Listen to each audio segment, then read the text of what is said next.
नमस्कार सर्वांना good morning. सकाळच्या 5:15 वाजलेले आहेत। घड्याळामध्ये बघू शकता तुम्ही 5:15 वाजलेले आहेत। मी आता उठलेले आहे आणि ब्रश करायला गेलेले आहे किचनमध्ये। ब्रश वगैरे करणार आणि त्यानंतर व्यायामाला सुरुवात करणार आहे।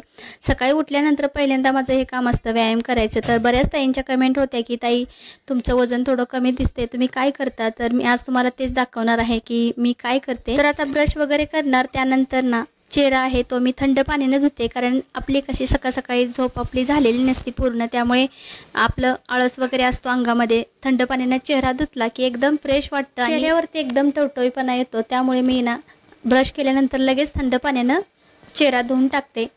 तर चेहरा धुतला की झोप सगळी जाते आणि फ्रेश वाटतं आणि व्यायाम पण करायला उत्साह येतो। तर आता बाहेर आलेले आहे हॉलमध्ये, आता चेहरा वगैरे पुसून घेते आणि त्यानंतर मी केस विचरायला घेणार आहे, कारण संध्याकाळचे केस सगळे सोडावे लागतात मला। मी तर कधी बांधून झोपत नाही, मला माझी झोपच लागत नाही वेणी वगैरे घालून झोपायचं म्हटलं तर। मी पूर्ण केस सोडते, त्यामुळे विस्कटलेले असतात सगळे। सर्वांना गुड मॉर्निंग। सकाळच्या 5:30 वाजलेले आहेत, तुम्हाला घड्याळामध्ये दाखवते। तर या बघा, तर म्हटलं चला आता मी व्यायाम करायला सुरुवात करते। 5:30 ते 6:30 एक तास व्यायाम करते, कारण आपल्या शरीरासाठी आपण काळजी घेतली पाहिजे, काळजी केली पाहिजे, म्हणून मी एक तास ना व्यायाम करते। तर खरंच महिना झालं करते, पण एवढा का नाही माझ्या फरक पडलाय शरीरावरती आणि हलकापणा आलेला आहे आणि खूप छान वाटते बरं का, मस्त वाटते। आणि खरंच का गृहिणी ज्या घरातल्या आहेत ना, त्यांना बाहेर जाता येत नाही काय नाही, त्यांनी तर ना हमखास हे व्यायाम आहे ते सकाळचं करावं। म्हणून आपल्या शरीरासाठी एक तास द्यायचा आपल्याला। काम आहे ते मागं ठेवायचं किंवा लवकर उठायचं, कंटाळा करायचा नाही। तर मी उठलेले आहे 5:30 वाजता, तर बघू शकता। तर चला आता सुरुवात करते व्यायामाला। तर 6 वाजता तुम्हाला मी भेटते आणि नंतर अर्धा तास झाला की 5 मिनिटं रेस्ट असते आणि नंतर आणि चालू होतं व्यायाम। तर नंतर अर्ध्या तासाने तुम्हाला भेटते। तर चला तर मी व्यायाम सकाळी 5:30 वाजता सुरुवात करते आणि 6:30 वाजता स्टॉप होतं, कारण एक तास ना व्यायामाचा टाईम आहे। मी ऑनलाईन आहे ते क्लास चालू केलेला आहे, तर खूप छान ना व्यायाम आहे आणि क्लास पण आहे। तर मला तर चांगला फरक पडलेला आहे व्यायाम केल्यानंतर, एकदम तंदुरुस्त दिवसभर वाटतं आणि कामाला उत्साह येतो।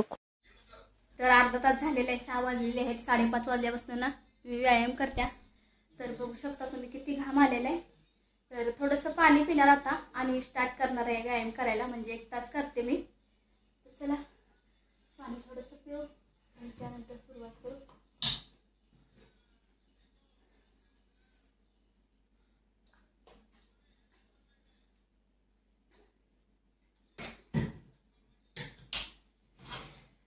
तर मस्त वाटतं बरं का व्यायाम केल्यावर सकाळी।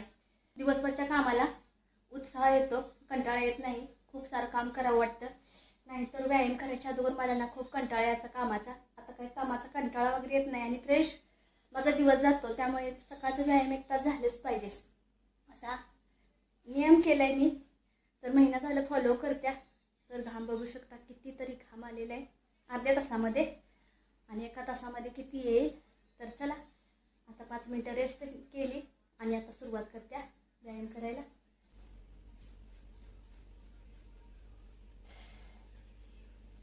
तर बघा ताईनं झालेला आहे आता व्यायाम। 6:30 वाजले आहे, घड्याळात दाखवते तुम्हाला मी। एक तास पुरा केला व्यायाम। तर इथं बघू शकता तुम्ही सकाळच्या 6:30 वाजलेले आहेत। बाहेर ना थोडंसं उजेडलेलं आहे, बघू शकता तुम्ही। इथं बघू शकता ताईनं किती घाम आलेला आहे। एक तास ना आपल्यासाठी दिला, त्यामुळे एवढा घाम आलेला आहे, पुरी भिजलेले घामानं। तर एक तास रोज द्यायचा आपल्यासाठी। आपण काम तर काय कायमच करत असतो, पण ताईनं आपलं शरीर चांगलं तर आपण भरपूर असं काम करू शकतो, त्यासाठी ना व्यायाम करायचा। आता झालेले सुरुवात आमची, तर 1 महिना झालं, तर मस्त वाटते, छान वाटते आता फ्रेश एकदम। सकाळचं व्यायाम केलं की मस्त वाटतं। तर घाम बघू शकता तुम्ही कितीतरी आलेला आहे आणि पूर्ण टी शर्ट आहे तो भिजलेला आहे। तर हा घाम पण आहे ना पुसायचा नाही, तसाच थोडासा असून द्यायचा, अंगामध्ये मुरून द्यायचा। फॅन वगैरे लावायचा नाही लगेच, 10-15 मिनिटांना फॅन लावायचा, तोपर्यंत काय फॅन वगैरे लावून बसायचं नाही। आणि पाणी पण आता लगेच लास्टला प्यायचं नाही, मध्ये थोडं प्यालं तरी चालतं, पण आता व्यायाम झाल्याच्या नंतर 10 मिनिटानंतर पाणी प्यायचं। आता मी व्यायाम वगैरे करून घेतलं, 10 मिनिटं बसली आणि आता म्हटलं चला कामाला सुरुवात करूया. तर झाडू वगैरे पारूचा कचरा काढायचा होता, म्हणून म्हटलं आंघोळ करायच्या अगोदर पारूचा कचरा काढून घ्यावा, कारण झाडू मारता वेळी आपल्या अंगावरती पण धूळ वगैरे उडली जाते, कपडे वगैरे खराब होतात. त्यामुळे म्हटलं चला सकाळी पारूचा कचरा निघाला की देवपूजा पण करायला आपण मोकळे होतो. ताईनं एका महिन्यामध्ये माझं 5 किलो वजन कमी झालेलं आहे. 55 किलो माझं वजन होतं, तिथं आता 50 किलो झालेलं आहे. मला 45 किलो करायचं आहे, कारण उंचीनुसार 45 किलो माझ्या शरीरासाठी बरोबर आहे. त्यामुळे अजून 5 किलो मला वजन कमी करायचं आहे. तर एका महिन्यामध्ये खूप चांगला मला रिझल्ट आलेला आहे. तर यामध्ये जास्त खाण्यापिण्याचं काही जास्त पाळलेलं नाही. भात थोडा कमी खायचा आणि चहावरती जेवढं कंट्रोल करता येईल ना तेवढं करायचं आहे आपण. तर मी चहा कमी केलेला आहे थोडा, आणि भात वगैरे खाते कारण सवय आहे भात खायची, पण जास्त पण नाही खात, थोडा कमी केलेला आहे भातसुद्धा. आणि एक सबस्क्रायबर माझ्या घरी आलेल्या होत्या ताई, त्यासुद्धा मला बोलल्यात की ताई तुम्ही तुमचं वजन एकदम कसं कमी झालेलं आहे. तर म्हटलं मी क्लास लावलेला आहे त्यामुळे माझं वजन कमी झालेलं आहे. तर त्या ताई पण म्हटल्या मला पण सांगा, मला पण करायचं आहे म्हणजे क्लास. त्यांना पण मी सांगितलं. हाय हॅलो नमस्कार, मी मनीषा स्वागत करते आपलं पुन्हा एकदा एका नवीन व्हिडिओ ब्लॉग मध्ये. आय होप की तुम्ही सर्वजण छान असाल, मस्त असाल. सर्वांना श्री स्वामी समर्थ. तर आज ना मी आळूवडी बनवणार आहे. गावावरून आळूवडीची पानं आणलेली आहेत, जाऊबाई गेलेल्या होत्या गावी, 8 दिवस झाले त्यांनी ना गावावरून आणलेली आहेत आळूवडीची पानं. तर त्याचीच वडी बनवणार आहे, ती तुम्हाला दाखवणार आहे. तर 8 दिवस झालेले होते म्हणून पानं थोडीशी ना पिकडलेली होती, ती टाकून दिली. आणि ती चांगली आहेत ना पानं, ती स्वच्छ करून घेतलेली आहे, धुवून घेतली. आणि म्हटलं चला त्याचीच आळूवडी बनवायची आहे. तर म्हटलं चला तुमच्यासोबत सुद्धा रेसिपी शेअर करू, कारण आळूवडी ना माझ्या हातची खूप छान होते. तर मग आमच्या घरात सर्वांना आळूवडी माझ्या हातची खूप आवडते आणि आळूवडी ना उकडीवरची खूप मस्त अशी मी करते. त्यामुळे म्हटलं तुमच्यासोबत सुद्धा ही रेसिपी शेअर करू. तर चला किचन मध्ये भात वगैरे झालेला आहे, पातळ भाजी पण झालेली आहे. आळूवडी कशी तयार करते, काय करते, सर्व काही रेसिपी तुमच्यासोबत मी आज शेअर करणार आहे. तर चला तर किचन मध्ये मी दाखवते तुम्हाला आळूवडी कशी बनवायची. तर चला चाललेली आहे किचन मध्ये, तुम्हाला दाखवते काय काय स्वयंपाक केलेला आहे तो. तर इथं बघू शकता भाजी झालेली होती, पातळ भाजी आताच बंद केली आणि बाहेर गेली. तुमच्यासोबत म्हटलं बोलायचं आणि किचन मध्ये यायचं आता. तर त्याच्यावरती झाकण ठेवते, प्लेट ठेवते पातळ भाजीवरती. तर प्लेट ठेवली आणि भात पण झालेला आहे. आता ना आळूवडी तयार करायची आहे, त्यासाठी मी लसूण सोलून घेतलेला आहे, इथं बघू शकता. त्यानंतर ह्या तिखट मिरच्या नाही त्यामुळे 5-7 घेतलेल्या आहेत. ही मिरची सुद्धा घातली ना आळूवडीमध्ये तर खूप छान लागते म्हणून घालते आणि मिरची. आणि ही तिखट मिरची आहे बघा, मला वाटते 5 ते 7 असतील किंवा 8 असतील. तर ही खूप तिखट असते म्हणून एवढ्या थोड्याशाच घालणार आहे. आणि ह्या थोड्याशा जास्त आहेत, म्हणजे तुम्हाला दिसतोय आकार जास्त, पण ही घातल्यानंतर तिखट होतच नाहीये. हीच तिखटाची आहे, तीच घातल्यानंतर तिखट होते आळूवडी. पण दोन्हीचं कॉम्बिनेशन केल्यानंतर खूप छान आळूवडी लागते, म्हणून मी ह्या 2 मिरच्या ना एकत्र मिक्स करून आळूवडीमध्ये घालते. तर पावसाळ्यामध्ये ना वडीची पानं, आळूची पानं खूप छान अशी येतात, हिरवीगार येतात. आणि गावाला तर खूप सारे असतात, आमच्या गावी खूप सारे आहेत. पण 8 दिवस झाला आणलेली होती जाऊबाईनी, पण ती पिकलेली काय काय होती ना ती टाकून दिली. आणि जी काही चांगली आहेत ना ते आता काढलेले आहेत, स्वच्छ अशी धुवून घेतलेले आहेत, साफ करून घेतले. तर तुम्हाला दाखवते आळूवडीची पानं कशी आहेत ते आळूची पानं. तर इथं बघू शकता हिरवीगार 8 दिवस झाली ना तरी सुद्धा बघू शकता किती मस्त असा पानांचा कलर आहे, एकदम हिरवागार एकदम कलर आहे. धुतल्यामुळे ना अशा शेरा तुम्हाला दिसत आहेत. स्वच्छ अशी धुवून घेतलेली आहेत आणि नितळायला पण खाली ठेवलेले आहेत. म्हटलं पीठ वगैरे बसत नाही त्याच्यावरती म्हणून धुवून असं नितळायला ठेवली ती पानं. त्याच्यावरती काही पाणी राहत नाही, पण जर थोडंसं जरी पाणी राहिलं तर मग पीठ पातळ होतं. तर इथं बघू शकता बेसन पीठ घेतलेलं आहे मी, छोट्याशा 2 वाट्या घेतलेल्या आहे. आणि त्यामध्ये ना 2 ते 3 चमचे तांदळाचं पीठ टाकणार आहे, कारण वडी आपली कुरकुरी होण्यासाठी तांदळाचं पीठ टाकायचं, म्हणजे वडी खूप छान कुरकुरीत अशी होते, त्यामुळे टाकलेलं आहे मी. आता याच्यामध्ये काय काय साहित्य टाकायचं आहे ते तुम्हाला दाखवते. तर इथं मी काळा मसाला घेतलेला आहे, 1 चमचा टाकणार आहे. थोडासा कमी करते, 1 चमचा पण जास्त होईल कारण मिरची पण आहे. आळूवडीमध्ये काळा मसाला टाकल्याने आळूवडी खूप छान चवदार लागते आणि भारी लागते, म्हणून काळा मसाला ना थोडा तरी असेल तुमच्या घरात, लाल तिखट असेल तो टाकायचा, म्हणजे चव चांगली लागते. मिरची जरी टाकली असली तरी सुद्धा, मिरची तर आपण तिखटासाठी टाकणारच आहोत, पण काळा मसाला थोडा टाकलेला आहे, कारण काळा मसाला खूप छान असा वास आहे काळ्या मसाल्याला, त्यामुळे टाकलेला आहे. आता टाकू आपण अर्धा चमचा हळद, आता टाकणार आहे 1 चमचा गरम मसाला, 1 चमचा धना पावडर, अद्रक घेतलेला आहे 2 ते 2.5 इंच, त्यानंतर तिखट मिरच्या घेतलेल्या आहेत 7 ते 8, त्यानंतर कमी तिखटाच्या मिरच्या घेतलेल्या आहेत 5 ते 7 आणि लसूण घेतलेला आहे मूठभरसा. कारण आळूची पानं माझ्याकडे जास्त आहेत, त्यामुळे उद्यासाठी पण आळूची वडी तयार करून ठेवणार आहे. 2 दिवस जरी आळूची वडी आपण करून फ्रीज मध्ये ठेवली तरी सुद्धा खराब होत नाही. दुसऱ्या दिवशी आपल्याला जर खायची असेल तर त्या दिवशीच तळायची, तळून ठेवायची नाही फ्रीज मध्ये. तर चला आता हे सर्व आहे ना साहित्य ते मिक्सरला बारीक करू. मिक्सरचं भांडं घेऊन त्यामध्ये सगळं एकदमच टाकायचं आहे. लसूण, अद्रक, कमी तिखटाची मिरची, तिखटाची मिरची आता आपण बारीक करून घेऊ. इथे बघू शकता मिरची, अद्रक, लसूण हे सर्व बारीक करून घेतलेलं आहे. आता आपल्याला पिठामध्ये टाकायचं आहे. तर मिक्सरचा हा लब्बर आहे ना तो झाकणचा लूज झालेला आहे, मला बसवायचा आहे पण मार्केटला गेलेलीच नाही. तर बघू शकता तुम्ही छान अशी पेस्ट तयार करून घेतलेली आहे. तर इथं बघा पिठामध्ये सगळी पेस्ट आहे ना मिरची, अद्रक, लसूण याची टाकलेली आहे. आता आपल्याला मीठ टाकायचं आहे याच्यामध्ये. आता चवीनुसार मीठ टाकते, 1.5 चमचा मीठ टाकलं. पीठ आणि सगळा मसाला एकत्र कालवून घेऊ.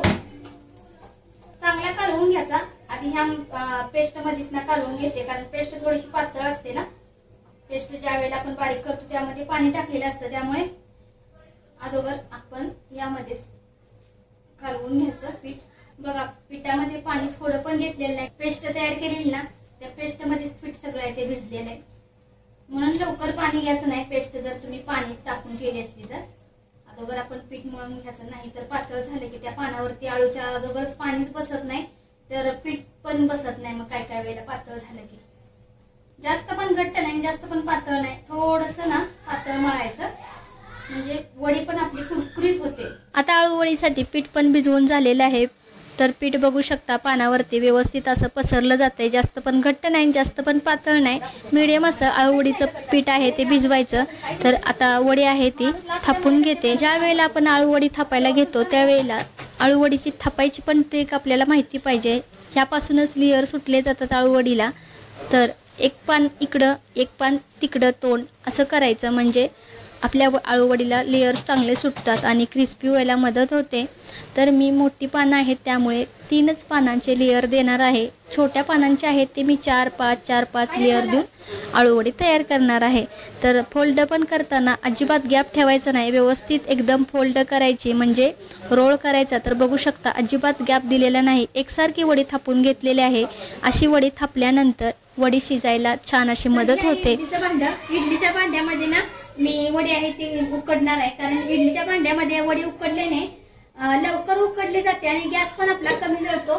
त्यामुळे ना इडलीच्या भांड्यामध्ये ठेवणार आहे. तर बघू शकता पाणी टाकले आणि लिंबू त्यामध्ये टाकलाय, कारण इडलीचं भांडं खाल्लं काळं पडतं त्यामुळे. तर आता प्लेट ठेवली आणि त्याच्यावरती ना अशी वडी ठेवते. तर 2च ठेवते कारण एकामेकाला चिटकल. तर इथं खाली बघा हे होल आहेत ना, हे होल आहे तर याच्यावरती ही प्लेट आली पाहिजे, म्हणजे वाफ चांगली बसते वडीला. कधी आपण इडली जरी करायला गेले ना तर तसंच करायचं. आता ह्यामध्ये 2 ठेवते आणि ही प्लेट ठेवायचे. तर यामध्ये आता एकच ठेवणार आहे, कारण ही एकच वडी आहे. आता खालचा पण गोल आहे ना ते ह्या बाजूला आहे, तर इथं ही गोल प्लेट केली आहे. खालच्या प्लेटचा होल आहे ते इथं आहे. तर चला असं ठेवलेलं आहे सगळं. बंद करू आणि आता गॅसवरती ठेवते. 5 ते 6 मिनिटातच आपली वडी ना तयार होते. आणि आपण टोपात जर शिजवायला लागलो किंवा उकडायला लागलो ना वडी तर खूप वेळ जातो, 10-15 मिनिटं, अर्धा तास असा जातो. त्यामुळे आपण इडलीच्या भांड्यामध्ये वडी शिजवायची आणि वडी इडलीच्या भांड्यामध्ये शिजवल्यामुळे वडी ना मस्त एकसारखी शिजली जाते. कुठं कच्ची कुठं शिजलेली आहे असं होत नाही. आपण जरी उकडली ना वडी एका साईडला शिजलेली एका साईडला कच्ची अशी राहते. त्यामुळे इडलीच्या भांड्यामध्ये कधी पण तुम्ही वडी शिजवा आणि बघा, एकदा मला सांगा कमेंट मध्ये नक्की. खूप छान वडी ना तयार होते. 5 ते 6 मिनिटांनंतर तुम्हाला दाखवते वडी कशी शिजलेली आहे ती. चपात्या बनविस्तवर इडलीचा कुकर आहे तो थंड झाला आणि दाखवते तुम्हाला मी वडी कशी तयार झालेली आहे ती. तुम्ही आता।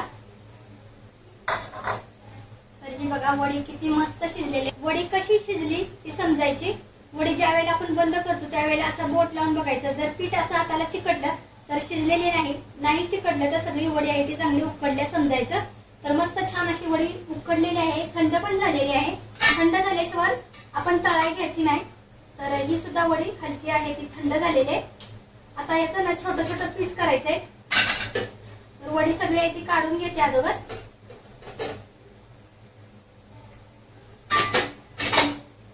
आता वडीचे बारीक बारीक पीस तयार करून घेते।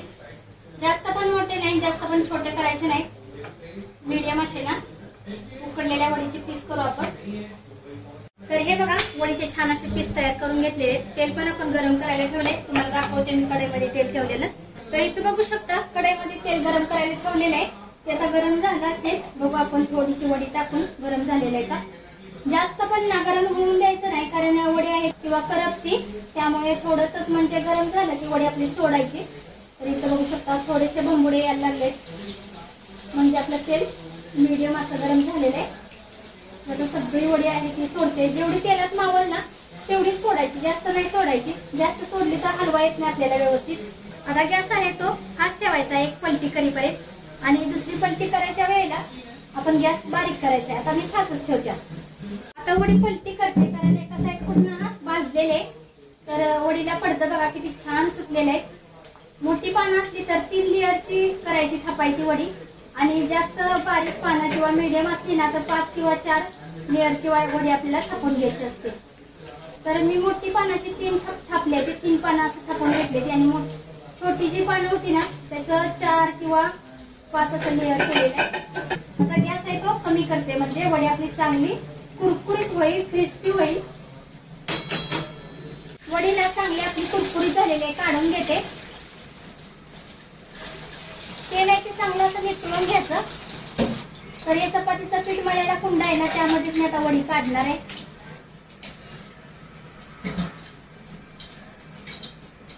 तर कलर बघा किती सुंदर असा आलेला आहे वडीला आपल्या, आणि लेअर पण बघा किती छान असे सुटलेले आहेत। तुम्हाला आता दाखवते जवळून। तर इथं बघू शकता तुम्ही वडी किती छान अशी झालेली आहे लेअरची।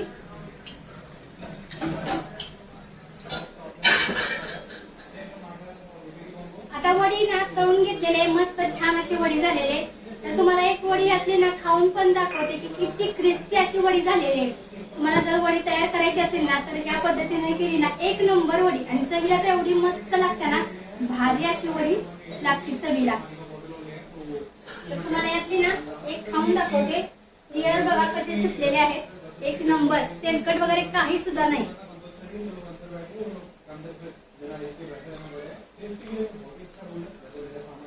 तुम्हाला आवाज येत असेल ना, खरंच मस्त झालेले, एकदम टेस्टी आणि क्रिस्पी अशी वडी झाल्यानंतर घरात न खाणारे कोण वडी असेल ना ते सुद्धा खाईल, एवढे छान वड्या होतात। म्हणून ना आळूवडी तयार करायची असेल तर अशा पद्धतीने करा तुम्ही, खरंच ताई छान होती वडी बरं का। म्हणून म्हणते मी अशी करा तुम्ही वडी, आणि मला कमेंट मध्ये सांगा वडी केल्याच्या नंतर की तुमची वडी कशी झालेली होती।